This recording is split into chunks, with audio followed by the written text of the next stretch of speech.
Friends केंद्र सरकार पक्षर solar pump निज चाष जमी इंस्टॉलेशन करी सब्सिडी पाइबा सहित निज चाष जमी को जलसेचित केमती करें केमिति आवेदन करें ऑनलाइन माध्यम घरे बसी यही सोलार पंप को फुल डिटेल्स ये वीडियो आधार कहबी से चैनल रे नुआ थिले चैनल टी सब्सक्राइब कर दिंतु।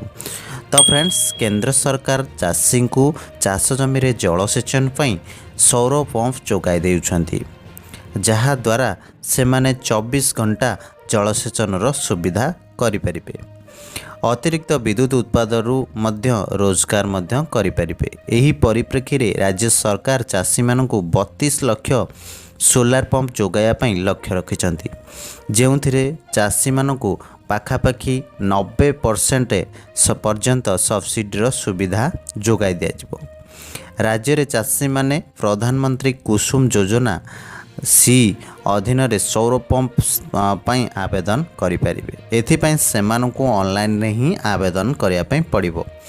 तो फ्रेंड्स चाषी माने यही योजना रे सरकारी वेबसाइट जोटा रोचे गवर्नमेंट लिंक cmsolarpump.mp.gov.in कुसुम रे आपण सर्च करके जेकोसी ब्राउजर रे सर्च करके आपण ये वेबसाइट विजिट करेंगे और अप्लाई करें।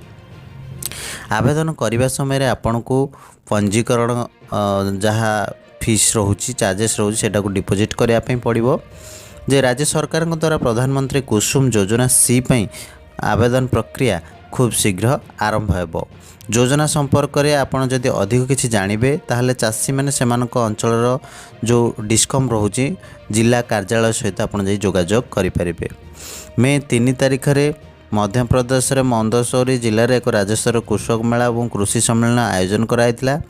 मुख्यमंत्री डॉक्टर मोहन यादव सहित अन्य मंत्री अधिकारी और चाषी मैंने मेलार अंशग्रहण करते।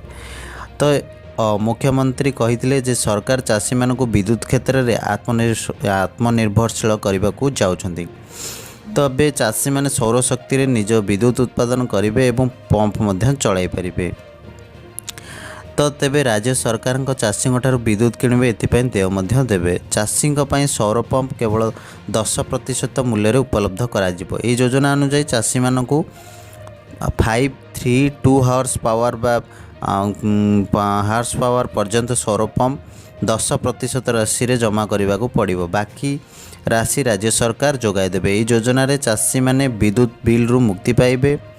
3 वर्ष मध्य 32 लाख सौर पंप उपलब्ध करा जिवो। चाषी माने कृषि पंप चलाइवाई घर व्यवहार किंबा अन्य उद्देश्य में निजस्व विद्युत उत्पादन करें। केंद्र सरकार चाषी मानू चाष जमी जलसेचन सौर पंप जोगाई देउछंती जहाद्वारा से 24 घंटा जलसेचन सुविधा पाइपर। अतिरिक्त विद्युत उत्पादन रोजगार करें। यही परिप्रेक्षी में राज्य सरकार चाषी मानू 32 लाख सौर पंप जोगाई देवा लक्ष्य रखिंट जहाँकि 90% सब्सिडीर सुविधा रही। तो फ्रेंड्स ये थिला सौर पंप नहीं कि गोटे बड़ अपडेट। जदि वीडियो भल लगी तेज लाइक शेयर और सब्सक्राइब करने भूलिए नहीं।